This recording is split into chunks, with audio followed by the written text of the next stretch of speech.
Magandang araw sa inyong lahat. Sa pagpapatuloy ng ating kwento, gamit ang kanyang hintuturo at kanyang palasingsingan ay ibinuka niya ang kakaibang labi ng harap ni Pam upang mas ganap niyang mapagpala ang harap nito, at pagkatapos ay iuurong sulong niya ito sa harapan ni Pam. Sa dami ng naging girlfriend ni Ron ay bihasa na ito sa kanyang ginagawa, kaya't madali nitong nahanap pati ang pinakasentro ng pagkababae ni Pam. Palipat-lipat niyang hinihimas-himas ng kanyang mga daliri ang harap ni Pam, at minsan ay pinagsasabay niya pang himasin ang mga ito. Papalit-palit rin ang pag-urong sulong ng kanyang kamay. Hindi maipinta ang mukha ni Pam dahil sa kanyang nararanasang kakaiba. Mahusay na mahusay si Ron sa kanyang ginagawa. Maya-maya lang ay parang tumigas na ang kalamnan nito, bilang tanda na malapit na itong marating ang dapat marating. Patuloy lang ang pag-urong-sulong ng kanyang kamay sa gitna ng katawan ni Pam, hanggang ilang sandali lang ay tuluyan na nagpaputok ng bulkan si Pam. Grabe ang kanyang sigaw habang siya ay pinuputukan ng bulkan. Ay hindi naman nakatayo si Ron at lumuhod pa ito sa harap ni Pam, at bigla na lang binaba ang panloob ng ginang. Pagkatapos ay idinikit nito ang kanyang mainit na labi at hinigop ang dapat higupin.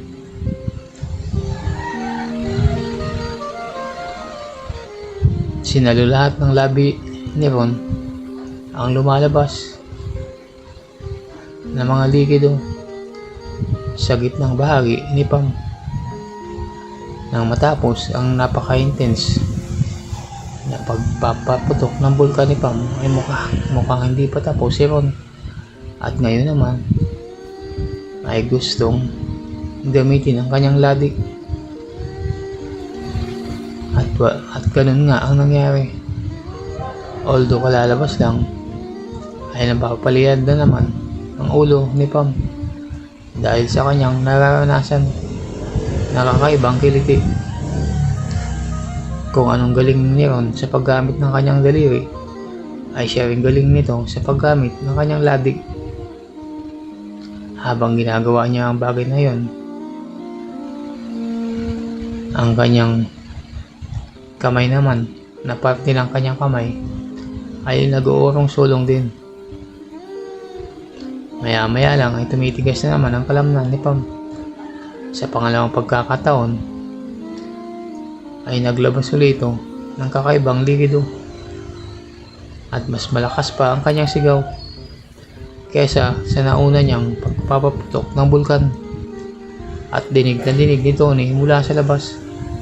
Hanga na medyo nagsiselos si Tony sa kaibigang si Ron dahil ni minsan ay hindi niya napagbigyan ng dobleng pagpapaputok ng bulkan si Pam.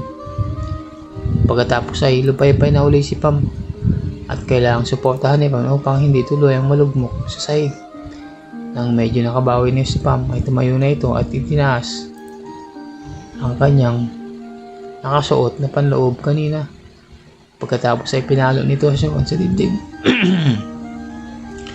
Yung alalay lang na palo na parang sinasabing, bakit ginawa ni Ron yun?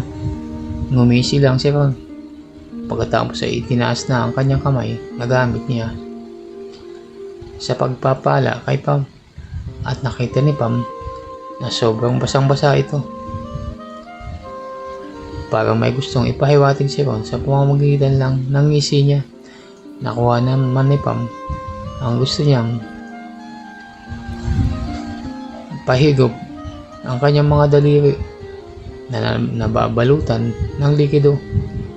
Tumingin ang mapangakit si Pam kay Ron na parang nagsasabing, bakit mo ginagawa sa akin ito? Ngunit may halong tingin rin sa putong ito ay parang wala siyang kalakas-lakas na tanggihan si Ron. Kinuha niya ang kamay ni Ron at habang nakatingin pa rin sa binata ay sinimulang higupin ang daliri nito. Isa-isa niyang hinigop ang daliri at ito'y iniorong sulong sa kanyang bunganga. Tikim na tikim ni Pam ang mga likidong pinaputok ng bulkan at sinigurado niyang masasaid niya ito ng gusto sa bawat daliri ni Ron. Nang natiyak na nalinis na ang lahat ay bumalik siya sa gitnang daliri ni Ron at tila yata dinidemonstrate kay Ron ang kanyang kagalingan sa bagay na ginagawa lamang ng may asawa, dahil isinubo niya ito at inuurong sulong sa kanyang bunganga. Pagkatapos ay ginamitan uli ng ladik ng paulit-ulit mula sa ibaba hanggang sa pinakadulo nito. Pagkatapos ay nanatili ito sa dulo at pinaglaruan pa uli ng mabilis sa pamamagitan ng pagpilantik ng kanyang ladik habang nakatingin sa mga mata ni Ron. Sobrang bogli ang naramdaman ni Ron at takam na takam ng magpamilagro kay Pam, at ito ay pagbigyan at pilitin na makipagtalik sa kanya. Ngunit alam niyang delikado talaga dahil nasa labas lang si Tony, kaya sa ngayon ay titiisin niya muna ang kanyang nararamdaman. Nang tinigilan ni Pam ang daliri ni Ron ay ngumiti na ito kay Ron, isang masayang ngiti, ngunit ngiti na parang may halong panghihinayang at pagkagilty. Naalala naman siguro niya si Tony. Itinaas nito ang kanyang nakababang panloob at nagpaalam kay Ron, tapos pumanhik sa kanyang kwarto. Si Ron naman ay umupo sa sala, although siya ay hindi nakarating sa dapat pupuntahan. Ayos lang, dahil natikman naman niya ng gusto ang buong katawan ni Pam at pati na rin ang mga likido nito. Sa labas naman ay hinang-hina ang tuhod ni Tony na kanina pa ito gumawa ng milagro. Kaya nga lang ay hindi niya nagawa dahil nasa labas siya. Talagang naging matagumpay ang kanyang plano at hindi niya inaasahan na ganito kainit ang mangyayari sa asawa niyang si Pam at sa kaibigan niyang si Ron. Pagkatapos itong makaipon ng lakas ay pumasok na rin ito sa kanilang bahay.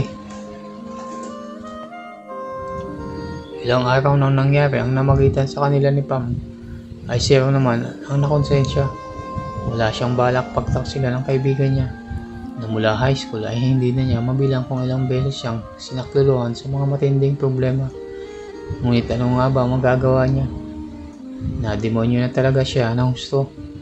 Nakita niya si Pam na ang suot ay manipis na pambaba na panloob at saka noon din siya ay nakatapos lang. Si Tony naman kasi sobrang walang mali siya. Nasa isip niya, minsan tuloy iniisip niya na baka sinasadya ito ni Tony at alam niya ang nangyayari at pinapanood ang ginagawa nila ni Pam katulad ng nababasa niya. Ngunit sa huli ay naisip niyang siguro ay sobra lang talaga ang tiwala sa kanya ng kaibigan niya, kaya kahit na gusto niya pa rin anuhin si Pam, siya na lang ang gumawa ng paraan para umuwi sa tukso sa mga susunod na araw. Si Pam ay ganun din ang nararamdaman at sinubukan ding umiwas sa tukso. Ngunit sadyang matindi ang naging epekto sa kanya ng patikim ni Ron at mas una itong naramdaman ng pananabik. Pinapasaya niya ang kanyang pananabik at ito sa pamamagitan ng pakipagtalik sa kanyang asawa. Iniisip niya si Ron habang nakipagtalik kay Tony, kaya malupit ang nagiging kinalabasan nito na siya namang kinatutuwa ni Tony. Minsan ay isinadula pa rin ni Pam ang ginawa nila ni Ron. Sinalubong niya si Tony na ang suot lamang ay pambabang panloob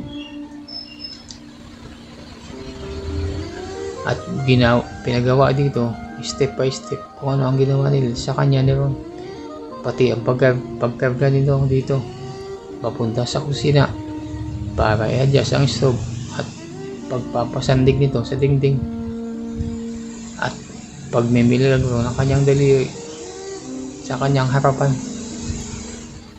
Si Tony naman ay kunyari sumusunod lang sa mga pinapagawa ni Pam, pero alam na alam niya kung ano ang nangyayari at sobrang nag-iba lalo ang kanyang pakiramdam.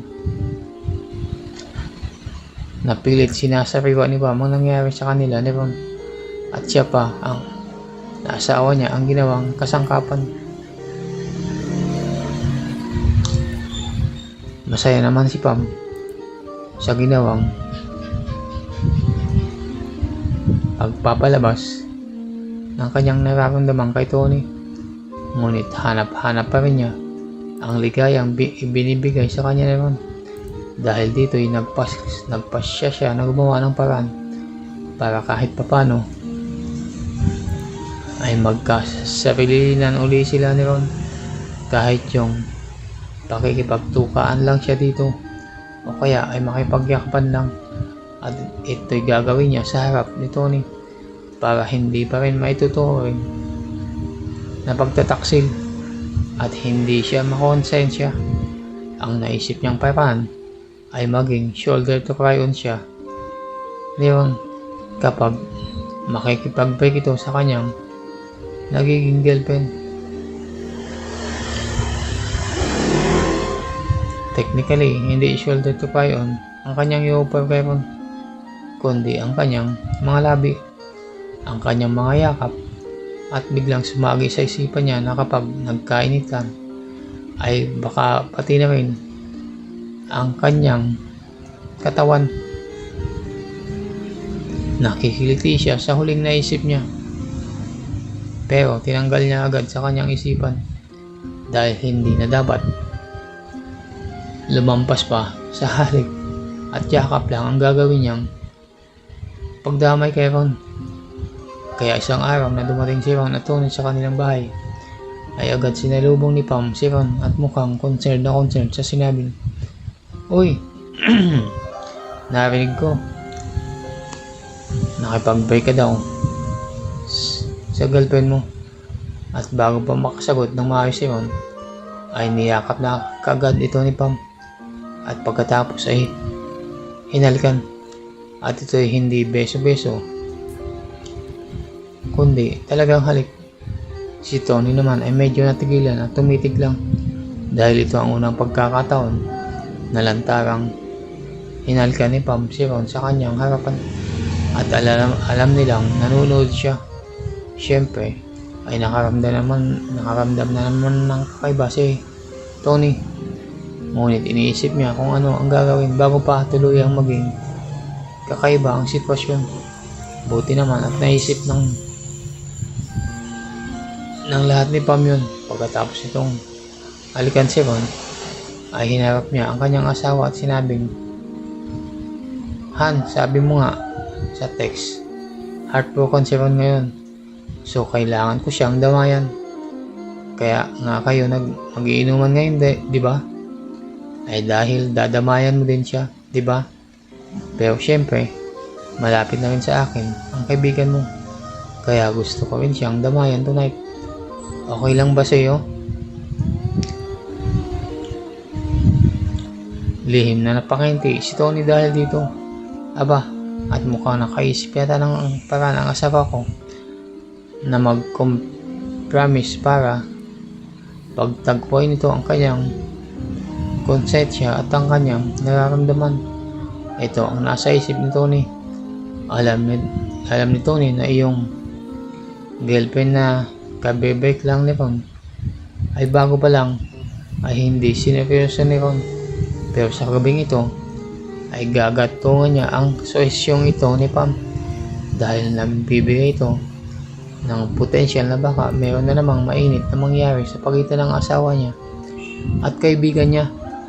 Kaya tumingin ito kay Ron at sinabing, "Pre, alam mo, tahimik lang ako. Pero alam ko na nasasaktan ka rin. Ngunit ayaw mo lang ipalabas sa akin o sabihin sa akin dahil kapwa tayo lalaki. Okay nga itong kausapin mo si Pam para may woman's perspective ka at kung ano yung nasa loob mo ay pwede mong palabisin sa kanya." Natawa ng lihim at nag-iba na naman uli ang pakiramdam ni Tony sa double meaning ng kanyang huling sinabi. Hanggang dito na lang muna ang ating kwento. Kung nagustuhan nyo ang kwento sa araw na to, ay huwag kalimutan mag-subscribe, like at comment para updated kayo sa mga susunod pang mga videos. Hanggang sa muli, maraming salamat.